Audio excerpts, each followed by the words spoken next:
ഇന്നത്തെ നമ്മുടെ ഇഫ്താർ ഐറ്റം മലബാറിൽ സ്പെഷ്യലായ കായ്പോളയാണ്. ഇതിന് പഴം കേക്കുമെന്നും പറയൂ കേട്ടോ. വളരെ കുറച്ച് സമയം കൊണ്ട് കുറച്ച് സാധനങ്ങൾ ഉപയോഗിച്ച് ഉണ്ടാക്കുന്ന ഒരു 4 മണി പലഹാരം.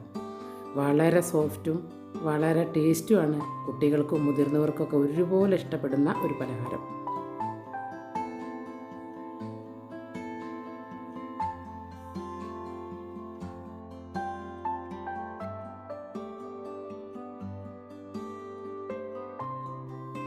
ഇനി അടുത്ത ഐറ്റം നോമ്പ് തുറക്കി എല്ലാവരും ഉണ്ടാക്കണ ഒരു സംഭവമാണിത്. അത് ഉണ്ടാക്കാത്ത ഒരു വീടും ഉണ്ടാവില്ല. അതാണ് നമ്മുടെ തരിക്കഞ്ഞി. വള്ളുവനാടൻ വ്ലോഗിലേക്ക് എല്ലാവർക്കും നമസ്കാരം. ഇന്ന് നമ്മൾ ഉണ്ടാക്കുന്നത് മലബാറിലൊക്കെ പ്രശസ്തമായ കായ്പോളയാണ് ഉണ്ടാക്കുന്നത്. കായ്പോള അല്ലെങ്കിൽ പഴം കേക്ക് എന്ത് വേണമെങ്കിലും പറയാം. 2 നേന്ത്രപ്പഴം 3 മുട്ടയും മാത്രമേ വേണ്ടുള്ളൂ, കുറച്ച് പഞ്ചസാരയും. അപ്പോൾ നമുക്കത് എങ്ങനെ ഉണ്ടാക്കുന്നത് നോക്കാം. അപ്പോൾ ഞാൻ ഈ പഴത്തിനെ 4ആയി. ഇത്തിരി നല്ല പഴുത്ത പഴമാണ് ഇതിന് വേണ്ടത് കേട്ടോ. എന്ന് വെച്ചാൽ നല്ല പഴുക്കരുത്. ഇവിടെ കറണ്ട് പോയിട്ടോ. അപ്പോൾ ഞാൻ ഈ പഴം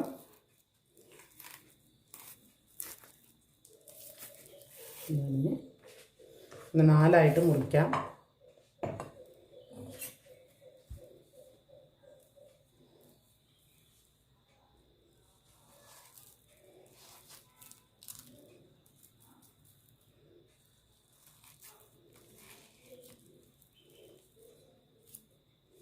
നാലാക്കി മുറിക്കുക. വളരെ നൈസാവരുത്, ഇത്തിരി കനം വേണം. അതുകൊണ്ട് ഈ ഒരു പാകത്തിന്. അപ്പോൾ നമുക്കിതൊക്കെ മുറിച്ചെടുക്കാം. അപ്പോൾ നമ്മുടെ പഴം ഇങ്ങനെ 4 ഭാഗമാക്കി മുറിച്ചെടുത്തിട്ടുണ്ട് ഇത്തിരി കനത്തിൽ. അപ്പോൾ നമ്മൾ അതിന് മുന്നേ ഞാൻ പറയാൻ പറഞ്ഞു, നമ്മൾ ഈ കായ്പോളയും ഇതിന് കോമ്പിനേഷനായിട്ട് തരിക്കഞ്ഞി ഉണ്ടാക്കണം. അതെല്ലാവർക്കും അറിയുന്ന ഒരു കാര്യമാണ് തരിക്കഞ്ഞി, റവയും കൊണ്ടുള്ളത്. അതുകൊണ്ട് നമ്മളിന്ന് ഉണ്ടാക്കാൻ പ്ലാൻ ചെയ്തിട്ടില്ല കേട്ടോ. അപ്പോൾ ഇതൊന്ന് ഞാൻ വറുത്തെടുക്കട്ടെ, നെയ്യിലിട്ടിട്ടൊന്ന് വാട്ടിയെടുക്കാം. ഇപ്പോൾ ഒരു പാൻ ചൂടായിട്ടുണ്ട് വെച്ചിട്ടുണ്ട്. നമ്മളൊരു ഫ്രൈ പാന് ഒരു 2 സ്പൂൺ നെയ്യ് വെച്ചിട്ടുണ്ട് കേട്ടോ. 2 സ്പൂൺ നെയ്യ് ഒഴിച്ചു. അപ്പോൾ നമുക്ക് എനിക്ക് വേണ്ട, ഞാൻ ഇത്ര എടുത്തിട്ടുള്ളൂ, അണ്ടിപ്പരിപ്പും മുന്തിരിയും. ഇത് എത്ര വേണമെങ്കിലും എടുക്കാം, നിങ്ങളുടെ ഇഷ്ടം പോലെ എടുക്കാം കേട്ടോ. നിങ്ങൾക്ക് എത്രത്തോളം കഴിക്കാൻ ഇഷ്ടമുണ്ടോ അത്രത്തോളം എടുക്കാം. അപ്പോൾ അതൊന്ന് ആദ്യം മൂപ്പിച്ചെടുക്കാം.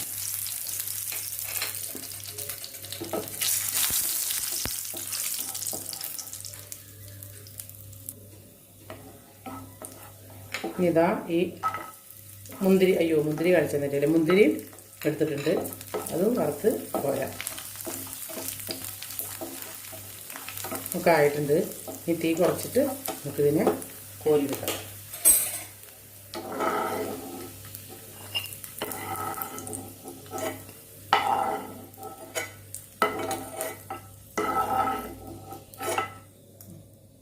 ഇനി നമുക്ക് ഈ പഴം ഇതിലിട്ടിട്ട് ഒന്ന് വാട്ടിയെടുക്കാം.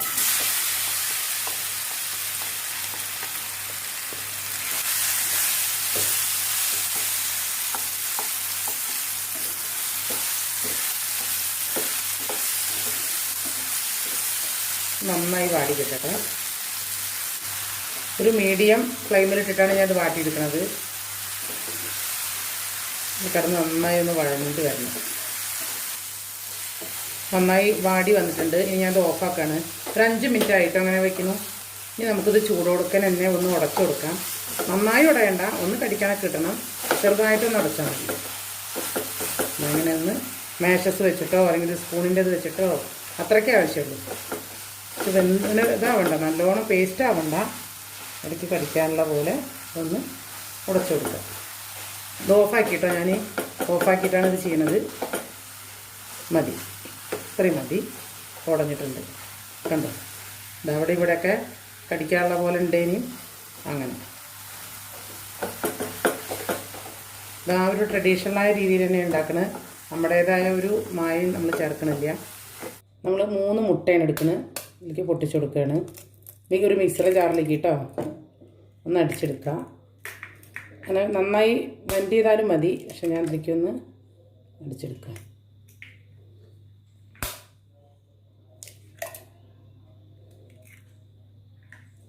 ഒരു 1/4 കപ്പ് പഞ്ചസാര ഇടുന്നുണ്ട്. ഇത് നമുക്ക് നന്നായിട്ട് ഒന്ന് അടിച്ചു കൊടുക്കാം. ഞാനിതിലേ ഞാൻ അതിൽ ഏലക്കായ ഇടാൻ മറന്നു കേട്ടോ. അപ്പോൾ ഞാൻ കുറച്ചിട്ടിട്ടുണ്ട്, ഒരു ഇത്തിരിയും കൂടി ഇട്ടിട്ടുണ്ട്. അല്ലെങ്കിൽ ഇതിൻ്റെ കൂടെ ഒരു 1/4 ടീസ്പൂൺ ഒരു 2 ഏലക്കായുടെ പൗഡർ കേട്ടോ. ഒരു ഏലക്കായ ഇട്ട് വെച്ചാൽ 2 ഏലക്കായ ഇട്ട് കൊടുത്താൽ മതി. ഇതൊന്നും കൂടി ഒന്ന് അടിക്കട്ടെ. നമുക്കിത് ഇതിലേക്ക് ഒഴിച്ചു കൊടുക്കാം.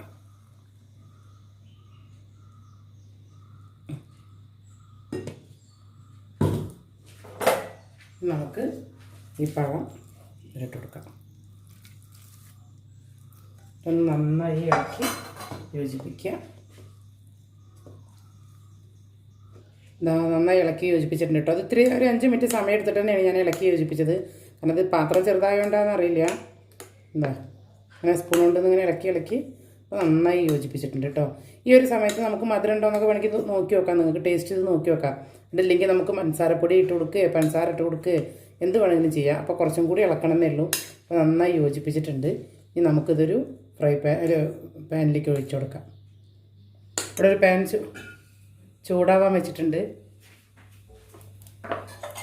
ഇനി നമുക്കതൊരു സോസ് പാനാണ്, ചൂടായി. നമുക്കതിലേക്ക് ഇതിൽ നെയ്യ് ഒഴിച്ചു കൊടുക്കാം.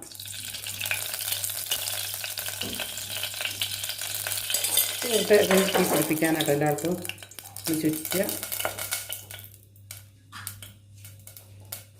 ചുറ്റി ഇതങ്ങനെ ചുറ്റി വന്നു കേട്ടോ. എല്ലായിടത്തും ചുറ്റി നമ്മൾ നേരിട്ട് പിടിക്കാതിരിക്കാൻ വേണ്ടിയിട്ടേ ഇതിനൊരു പഴയ ഒരു ഫ്രൈ പാൻ വെച്ച് കൊടുക്കുന്നുണ്ട്. ചൂടാവട്ടെ. ഇതിൻ്റെ മുകളിൽ വെച്ച് കൊടുക്കാം. നമുക്കിപ്പോൾ ചൂടായിട്ടുണ്ട്. ഇനി നമുക്ക് ഇതിലേക്ക് ഒഴിച്ചു കൊടുക്കാം. എന്താ പറയുക, സോസ് പാൻ കട്ടിയില്ലെങ്കിലൊക്കെ ബുദ്ധിമുട്ടാണ്. പാകത്തിനായിക്കോട്ടെ വിചാരിച്ചിട്ടാണ് നമ്മൾ ആ ഒരു ഇത് വെച്ച് കൊടുത്തിട്ടുള്ളത്. ഇനി നമുക്ക് ഇതിലേക്ക് ഈ മിശ്രിതം ഇതിലേക്ക് ഒഴിച്ചു കൊടുക്കാം.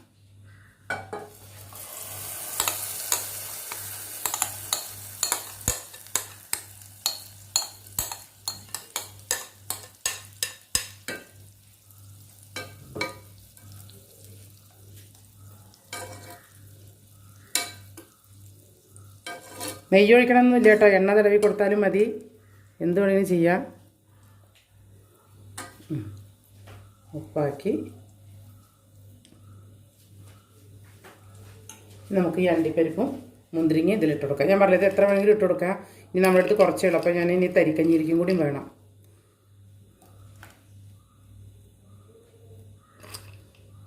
ഇത് തുറന്നിട്ട് പകുതി വെന്തിട്ട് ഇട്ട് കൊടുത്താലും കുഴപ്പമൊന്നുമില്ല. പക്ഷെ ഞാനിത് എപ്പോൾ ഇട്ട് കൊടുക്കുകയാണ്. അപ്പം എല്ലാം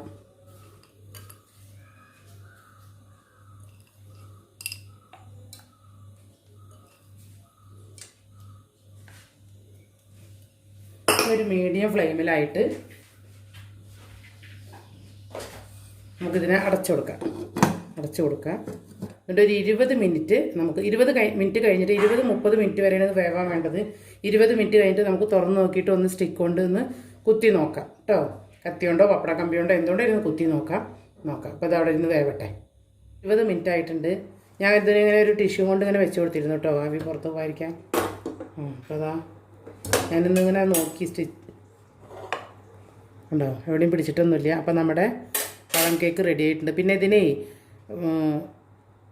കായ്പോള എന്നല്ല, പഴം കേക്കും രണ്ടും അറിയപ്പെടും കേട്ടോ. അപ്പോൾ നമ്മുടെ ഇതായിട്ടുണ്ട്. അപ്പോൾ ഞാൻ ഇതൊക്കെ ഓഫാക്കി ഇനി ഇത് നമുക്ക് വാങ്ങി വയ്ക്കാം. എന്നിട്ട് ഇത് ചൂടാറിയിട്ട് നമുക്ക് ഒന്ന് എടുക്കാം കേട്ടോ.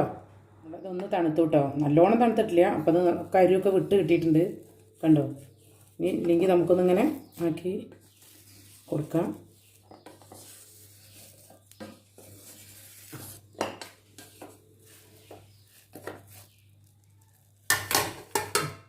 നന്നായി ഇട്ടിട്ടുണ്ട്.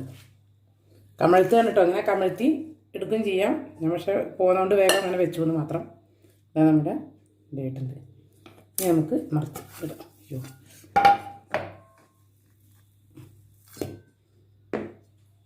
അപ്പോൾ നമ്മൾ നമ്മുടെ തരിക്കഞ്ഞി ഉണ്ടാക്കാൻ പോവുകയാണ്. ഇത് എളുപ്പത്തിലാണ് ഉണ്ടാക്കണത് കേട്ടോ.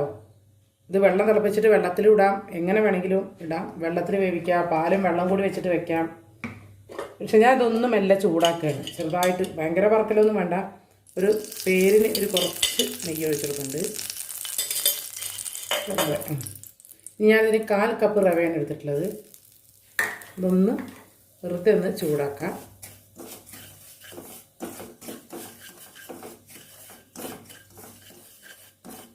ഒന്ന് ചൂടാക്കി ഇനി നമുക്കിതിൽ ഞാൻ 1.5 കപ്പ് വെള്ളമാണ് ഒഴിക്കുന്നത്. 1/2 കപ്പ് വെള്ളം ഒഴിച്ചു കൊടുക്കുക. ഇത് നന്നായി തിളക്കട്ടെ. അടി പിടിക്കാതെ നോക്കണം. ഇങ്ങനെ ഒഴിക്കുമ്പോൾ, ഇങ്ങനെ ഉണ്ടാക്കുമ്പോൾ അടി പിടിക്കാതെ നല്ലോണം ശ്രദ്ധിക്കണം കേട്ടോ. കയ്യിൽ മാറ്റി കൊടുക്കാം.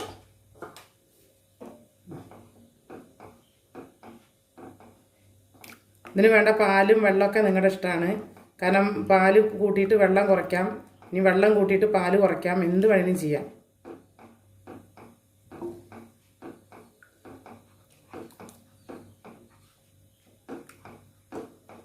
നന്നായി ഇളക്കി കൊടുക്കണം.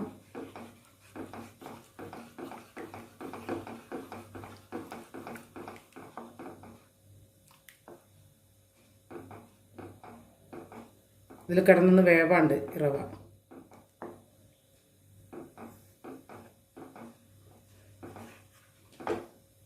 നമുക്കിതിലൊരു 1/4 കപ്പ് പഞ്ചസാര ഇട്ട് കൊടുക്കാം. ഒന്ന് തിളച്ചിട്ടാണ് ഇട്ട് കൊടുത്തത്.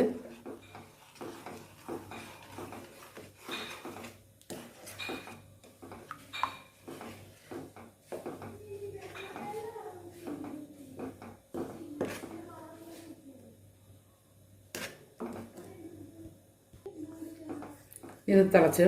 ഇനി നമുക്കിതിൽ ഒരു കപ്പ് പാല്, നമുക്ക് എത്ര ലൂസ് വേണോ അതിനനുസരിച്ചിട്ടാണ് നമ്മൾ ചെയ്യേണ്ടത് കേട്ടോ. ഇത് ഞാൻ തിളപ്പിച്ച് വെച്ച ആറിയ പാലാണ്. എങ്ങനെയാണോ നമ്മുടെ ലൂസ് വെച്ചാൽ അതിനനുസരിച്ചിട്ട് നമുക്ക് ചെയ്യാം. ഇത് നന്നായി തിളപ്പിച്ചെടുക്കുക. ഇതിരുന്നാൽ ഒന്ന് കുറുകും കണ്ടോ. ഈ ഒരു ഭാഗത്തിനാണ് ഞാൻ എടുക്കാൻ ഉദ്ദേശിക്കുന്നത്. ഒന്നും ഇങ്ങോട്ട് തിളക്കിയേ വേണ്ടുള്ളൂ. ഇളക്കി കൊടുക്കുക. എന്നത് ചിലർ നല്ല ലൂസായിട്ടുണ്ടാക്കും, ചിലർ ഇത്തിരി കട്ടിക്കായിട്ടുണ്ടാക്കും. അത് നമ്മുടെ ഇഷ്ടമാണ്. അപ്പോൾ അതിനനുസരിച്ച് നിങ്ങൾക്ക് വെള്ളം കൂട്ടും കുറയ്ക്കൊക്കെ ചെയ്യാം. ഞാൻ പറഞ്ഞല്ലോ, പാലാണ് കുറയ്ക്കേണ്ടത് വെച്ചാൽ അങ്ങനെ, വെള്ളമാണ് കുറയ്ക്കേണ്ടത് വെച്ചാൽ അങ്ങനെ, ഒക്കെ നമ്മുടെ ഇഷ്ടം പോലെ ചെയ്യാം. പിന്നെ ഇത് വറുത്തിട്ട് ഇടുമ്പോൾ നല്ലോണം ശ്രദ്ധിക്കണം. അതല്ലെങ്കിൽ നിങ്ങൾ 2 ഗ്ലാസ് വെള്ളം തിളപ്പിച്ചിട്ട് അതിലിട്ടാലും മതി. എന്നിട്ട് ലാസ്റ്റ് പാലൊഴിച്ചാലും കുഴപ്പമില്ല. അല്ലെങ്കിൽ പാലും വെള്ളം കൂടി വെക്കുക. എന്നിട്ട് അതിൽ ഇതിട്ടിട്ട് റവ ഇട്ടിട്ട് ഇളക്കിയെടുക്കുക ഒക്കെ ചെയ്യാം. ഞങ്ങളിത് എപ്പോഴും ഉണ്ടാക്കും. എന്താ വെച്ചാൽ ഞങ്ങളുടെ അടുത്ത വീട്ടിലൊക്കെ നോമ്പ് പറയുമ്പോൾ ഇതൊക്കെ ഞങ്ങൾക്ക് കൊണ്ടുതരും. അപ്പോൾ നമുക്ക് ഇഷ്ടമുണ്ടാകുമ്പോൾ നമ്മളിത് ഉണ്ടാക്കും എപ്പോഴും. അതുകൊണ്ട് ചെറുപ്പം മുതലേ ഉള്ളൊരു ഉണ്ടാക്കുന്ന സാധനങ്ങളാണ് ഇതൊക്കെ. ഇനി കുറച്ചും കൂടി ലൂസ് വേണമെന്നുണ്ടെങ്കിൽ ഇത്രയും കൂടി പാലൊഴിച്ചാൽ മതി. ഞാനൊരു കുറച്ചും കൂടി വെറുതെ പാലൊഴിച്ച് കൊടുക്കുകയാണ്. വേണമെങ്കിൽ മതി കേട്ടോ. എനിക്ക് തോന്നി ഒന്നും കൂടി ഒഴിക്കാമെന്ന്. ഒരു ഫുൾ ഫ്ലെയിമിലിട്ട് കൊടുക്കണം. വറക്കും ഇതൊക്കെ ചെയ്യുമ്പോൾ മീഡിയത്തിലിട്ട് കൊടുക്കാൻ പാടുള്ളൂ. നമ്മുടെ തിളച്ചുവിട്ട് അതിന് ഓഫാക്കുകയാണ് ഞാൻ. ഇതിൽ കുറച്ച് ഏലക്കായപ്പൊടി ഇട്ട് കൊടുക്കുക. നമ്മുടെ മുത്താറിയിൽ ഞാൻ ഏലക്കായപ്പൊടി ഇടുന്നുണ്ട് കേട്ടോ. അത് ആ വീഡിയോയിൽ കാണാനില്ല. ഒരു നുള്ള് ഏലക്കായപ്പൊടി, ഒരു പിഞ്ച് ഉപ്പ്. ഈ നോമ്പുതുറ ഐറ്റംസിനൊക്കെ ഈ മധുരമുള്ളതിന് നേരെ മറിച്ച് നമ്മൾ പായസമാണെങ്കിൽ ഇട്ട് കൊടുക്കില്ല കേട്ടോ ഉപ്പ്. പക്ഷെ ഇതിലേക്ക് ആ ഒരു തുള്ളി ഒരു ഉപ്പ് ഒരു ടേസ്റ്റാണ്. അത് നമ്മൾ വേവിക്കുമ്പോൾ തന്നെ ഇട്ട് കൊടുക്കാം കേട്ടോ. അത് ഉപ്പിട്ട് കൊടുത്തിട്ടുണ്ട്.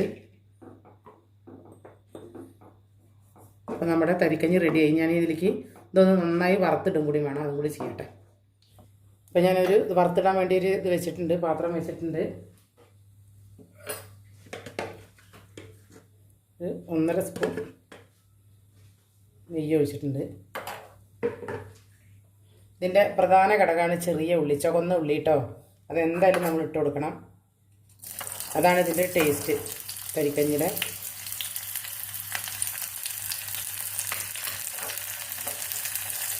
കുറച്ച് കൊടുക്കുക.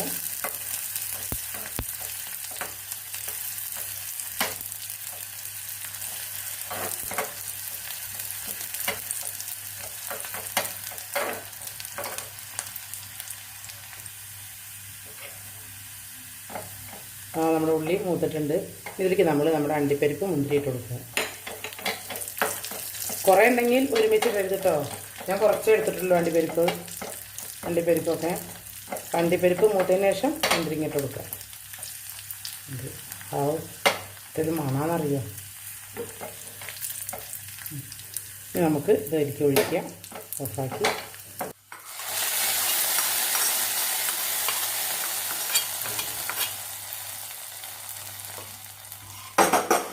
തരിക്കഞ്ഞി റെഡിയായി. ഇപ്പോഴാണ് പൂർണ്ണമായത്.